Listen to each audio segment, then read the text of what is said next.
Alright, hello Applied Math class. Today we're going to be looking at using technology to make algebra easier. That's the game plan for today. Today you're going to need one of two things. You're either going to need a fancy graphing calculator.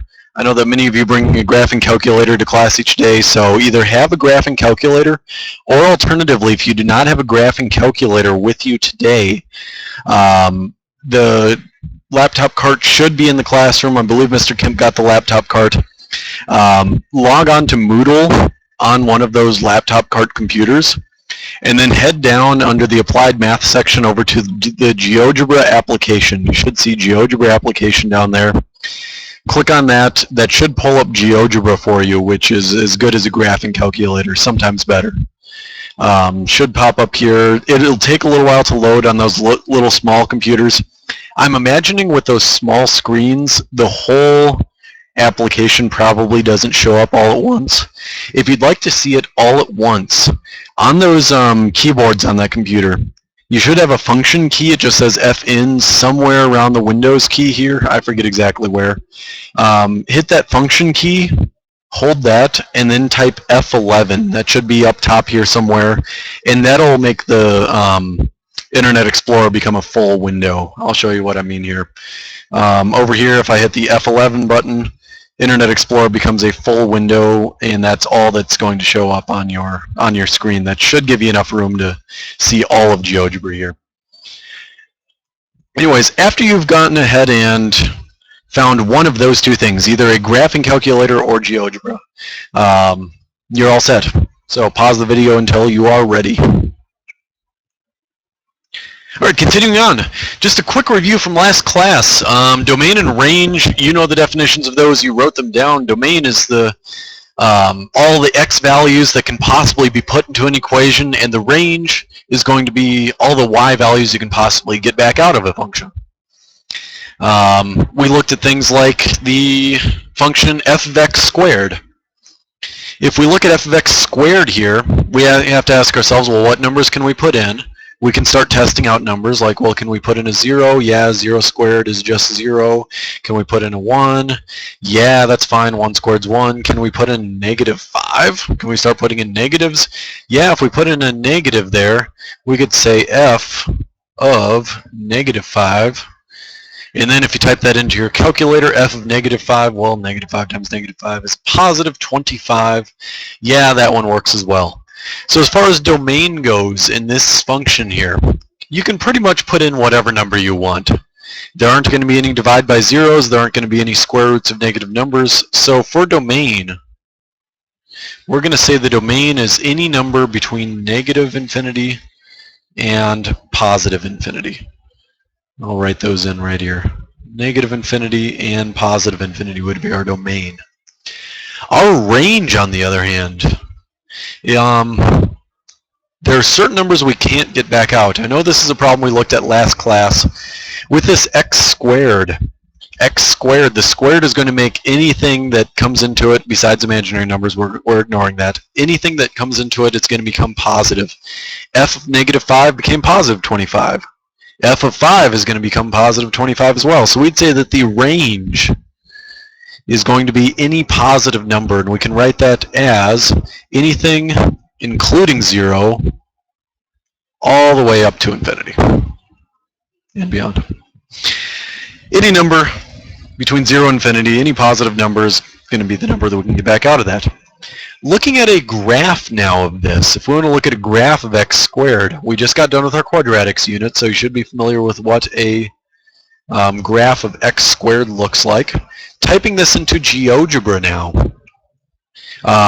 if you type in just f of x with x in parentheses is equal to x squared, you're going to use this little caret key that's right on top. If you hold Shift 6, it's right on top of the keyboard there. X squared, hit enter. It'll take just a moment to graph, and then you'll get a lovely parabola centered around 0, 0, coming up, going back down. Notice in this graph that any x value that we plug in, we can get a value out. We could type in something like f of 100. And that would reveal that f of 100, if you put 100 in, is 10,000, because 100 times 100 is 10,000. You go and delete that. You can put any value in. Notice, though, that with our range, our y values are only the positive ones. There aren't any points down here for this graph. Instead, there are only points up here, only positive values for y. All right? We can go ahead and use technology to find domain and range of other functions as well. If we look, for example, at this function here, g of x is equal to square root of x minus 4 plus 1. I'll give you a moment to write that down. That function g of x is equal to square root of x minus 4, and then outside of the square root we have a plus 1.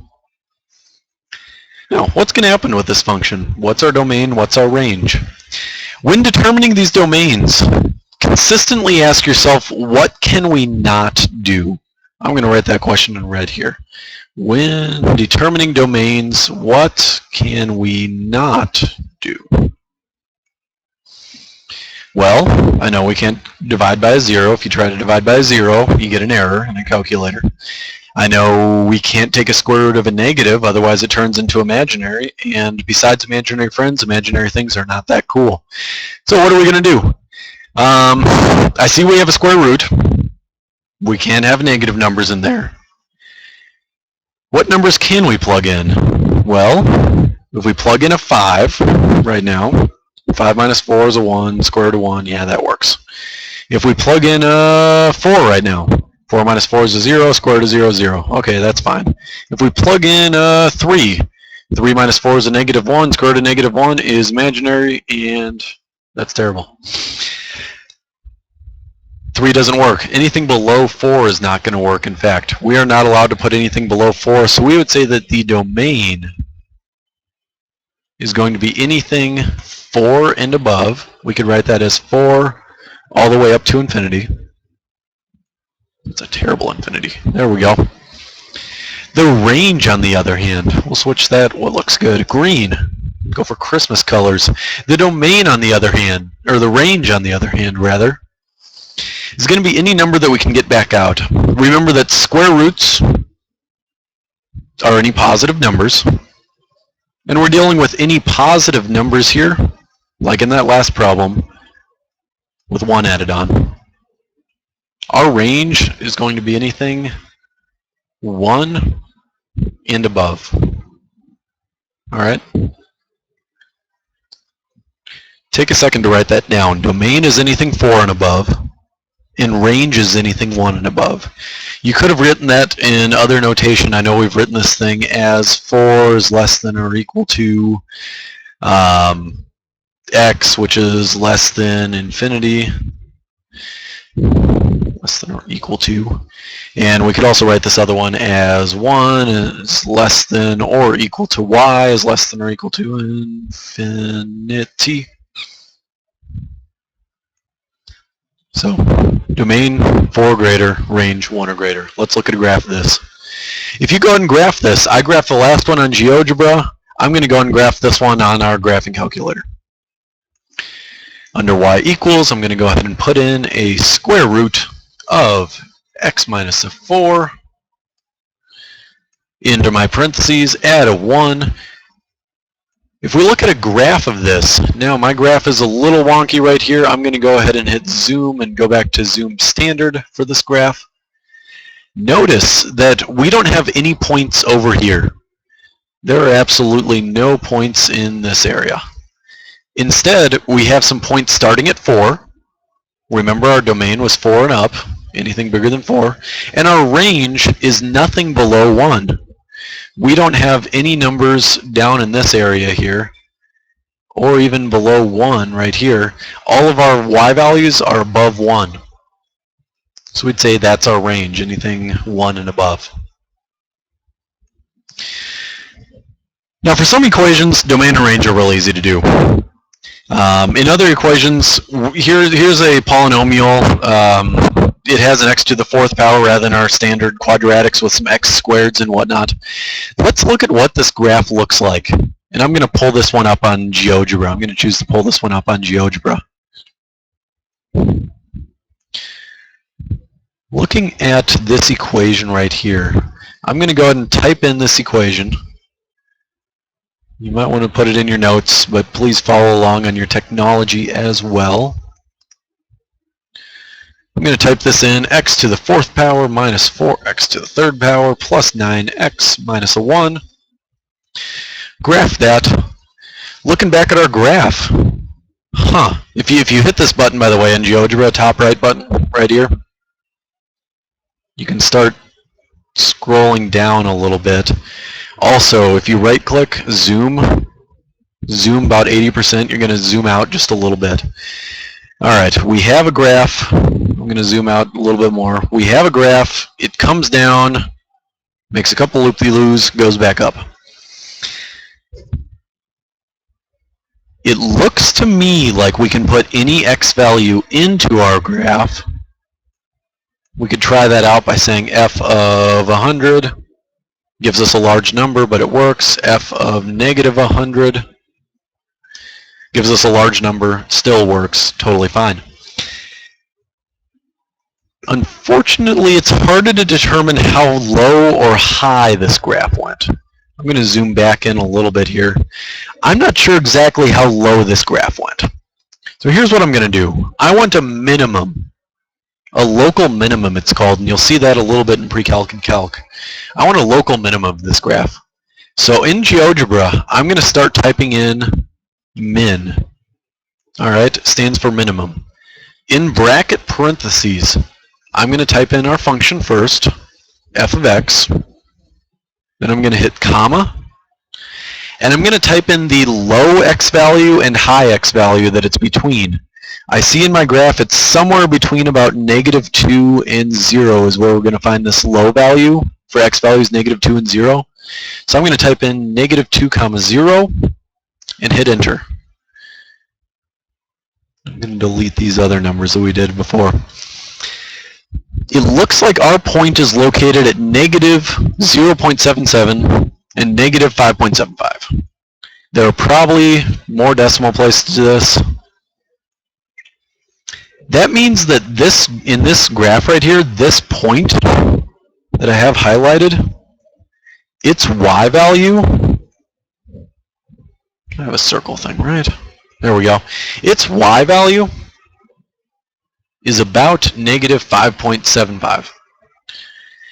We would say that the range of this function then, what y values can you get back out? We'd say that the range goes between a little under -5.75.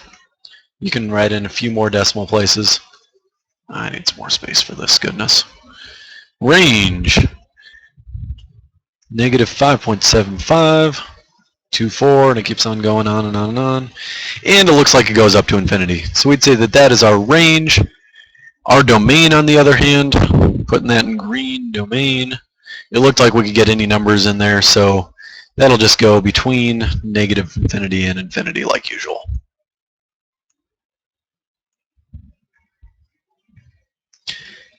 If you're wondering how to do this on the graphing calculator, we can go ahead and set up this exact same equation on a graphing calculator as well. Under your y squared, you're going to go ahead and enter x to the 4th power minus 4x to the 3rd power plus 9x minus a 1. Make sure that all looks good. Yes. Hit a graph. Graph comes down, looks roughly the same as our graph. What we're going to do here is hit second and calc. You'll notice the calc button right above trace, second and calc. It also has a minimum function. Hit minimum. First thing you're going to do is choose your left bound. That's just like the -2 and 2 that we put in. We have this cursor on your calculator that's blinking right here. You're going to place it to the left of your minimum. Hit enter. Place it to the right of your minimum by hitting right a few times. Hit enter. Ask you for a guess. Honestly, you can just go ahead and hit enter right now. And this is also going to give us the same exact point. It looks like it's located at -5.7524, etc. That would be our range value or lowest range value you could possibly have. If you have questions, take a moment to stop, ask Mr. Kemp a few questions there. Feel free to rewind, otherwise we'll keep on going momentarily.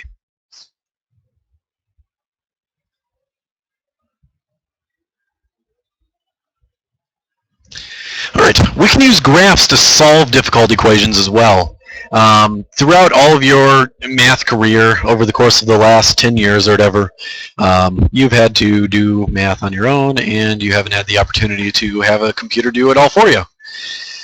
You're in luck. I'm going to show you how to make a computer do absolutely everything you've ever wanted to do with hardly any work on your part.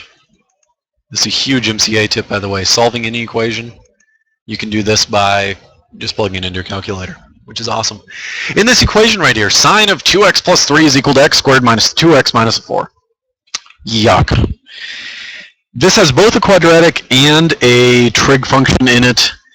If you try to start solving this, what do you do first? I don't even know. I guess you could possibly do some sine inverse on this side, but then you're doing sine inverse of a quadratic.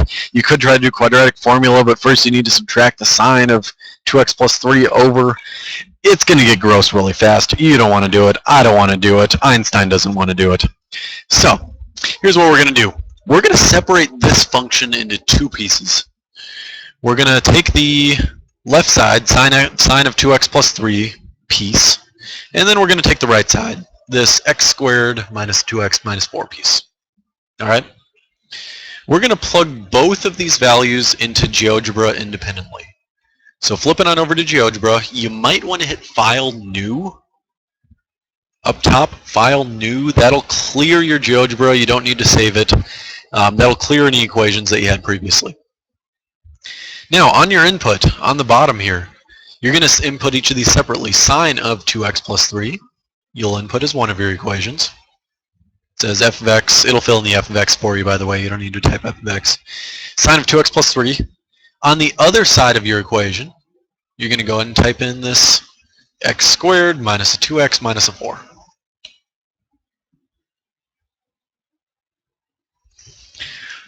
This gives you two different equations. You've probably seen these sine waves. I imagine Miss McWilliams or Mr. Stringy had you graph them a couple of times last year. You've also seen parabolas before. These two happen to be intersecting at two locations. Looks like right here and right here. On Geogebra, if you're using Geogebra, you can go ahead and hit the intersect button, which is located right up top here. If you hit the red little arrow, intersection between two objects, click on that. Click somewhere near where they're intersecting so that both of your objects turn slightly dark. Hit enter. Between those two objects, Geogebra will think for a moment, and then it'll find you a lovely intersection point between those two objects. You can do the same thing on this side as well. Click, and it'll give you another intersection point between F and G. There's two intersection points. Notice these two x values here. All right?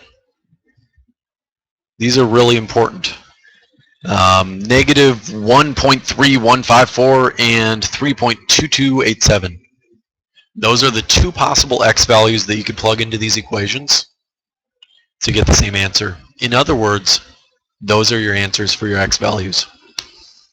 As a solution set, we would write that x equals negative 1.3154 or x equals 3.2287. That's all there is to it.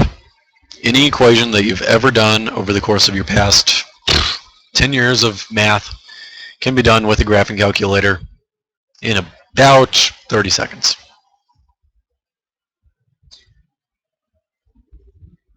That's pretty exciting. I'm pretty excited about that. On the graphing calculator, you can do the exact same thing. I'm going to go ahead and pull up the graphing calculator as well.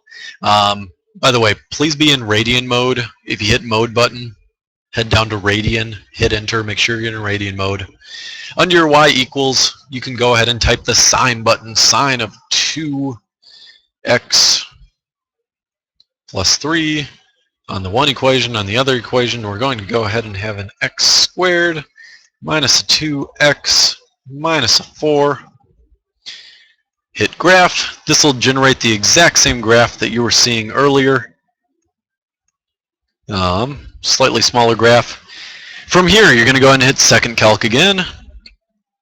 Scroll on down to intersect. It's going to ask you for the first curve and second curve. If you look up top, on the top here where it says y1, and then sine of 2x plus 3, etc., you're going to just choose that as your first curve. No matter where you choose, hit enter. Second curve, it'll print off the second curve. Yeah, go ahead and hit enter. As a general rule, just don't have more than two equations written in your y equals. They won't even ask you for multiple curves. Now your guess. Go ahead and place your cursor that's blinking up on the top somewhere near where it's intersecting. Hit enter, and it's going to find the exact same intersection, negative 1.315, etc., negative 1.315, etc. It'll find the same exact intersection that Geogebra did. You can find the other intersection by hitting intersect, enter, enter, and then go ahead over and make your guess somewhere around the other intersection point. Hit enter, and that'll give you your other intersection of 3.22 blah blah blah. There are your two answers for this equation. I want you to take a moment to think back last year. I'm sure you did some amount of exponential graphs and whatnot. Suppose on an island there's a bird population that can be modeled using the equation p of x is equal to 1,000 e to the 0.05x, where x is measured in years. We want to know how long it takes before a bird population reaches 4,000. Decent question to know. We're all interested in birds. Everyone's interested in birds. Everybody wants to know when the bird population is going to hit 4,000, of course. Here's what we're going to do. We have our equation, modeling bird population. We're first going to see what that equation looks like. So I'm going to go ahead and hit File New in my Geogebra. Don't save. Get rid of everything else. And I'm going to go ahead and type in this equation here. P of x, we can do P of x, or else you can just type in the 10,000 or 1,000 part, equals 1,000 e to the, and go ahead and put in parentheses, this is really key, put it in parentheses, 0.05x. All right, make sure you have that top part in parentheses. Hit enter, and be baffled that absolutely nothing was graphed. What are you going to do about that? You're going to need to zoom out a little bit. This graph is way high up. So, go and zoom out. Zoom 25%. We don't see it yet. Zoom another 25%. We don't. It's starting to come along. But we still have ways to go. We're going to go and zoom out a little bit farther yet. We're getting there. Gradually, we're getting there. Up here, we're starting to get there. Excellent. This graph looks a little wonky right now. If you grab your arrow, this thing on the top right, grab your axis, click and hold and bring it down a little bit, your graph is going to start to look a little more normal. On the x-axis here, we have number of years it takes before the population starts to grow a whole bunch, and on the y-axis, we have population. There's our 4,000 that we're looking for. Unfortunately, there isn't a logical place where 4,000, there isn't an obvious place where we reach 4,000. It looks like 20 point something, or 25, 26, 27 point something. After 20 some years, we're going to reach 4,000.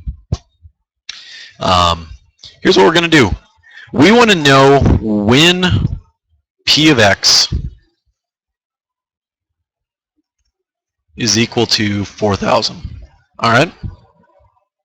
We're going to go ahead and substitute in 4,000 in for P of x and still write the rest of it just the same. If we separate this into two separate equations, the one that we've already graphed and the one that just has a 4,000 in it, in Geogebra here, I can type in y equals 4,000. Hit enter. That'll give us a line at 4,000. We can find an intersection between these 2 points. Hover your mouse over to make sure they both go dark. Hit enter. And we're going to find out that after 27.72 years, approximately, a little over 27 years, that bird population is going to hit 4,000. We can do this exact same thing on a graphing calculator. As soon as you have this equation set up, it's not that hard. Go ahead and hit y equals. We can go ahead and put the two functions in our calculator, 4,000 on one side, and then 1,000 times e. By the way, the e is just above your LN button, LN button. Hit second and LN, you're going to get the e to the exponent. Type in 0.05x. Hit graph. You're not going to see anything right away. Luckily with these calculators, if you hit zoom and then scroll on down to zoom fit, hit enter. That's going to go ahead and make it so that we see the intersection on our graph. There's our 4,000 line. Here's our graph coming on up of our population. Wow, that calculator did it terribly. We're going to need to zoom out a little bit. Should have showed the intersection. Let's zoom out a little bit here. Hopefully our calculator will graph this one a little better. See if it intersects. Yes, it does. Excellent. We can go ahead and hit second calc, just like before. Hit intersect. First curve, enter. Second curve, enter. Guess. I'm going to go ahead and scroll over nearer to the place where these two graphs intersected. Hit enter. And it looks like the answer that it gives is 27.72. 27.72. Our birds are going to hit a population of 4,000. It's 27.72 years.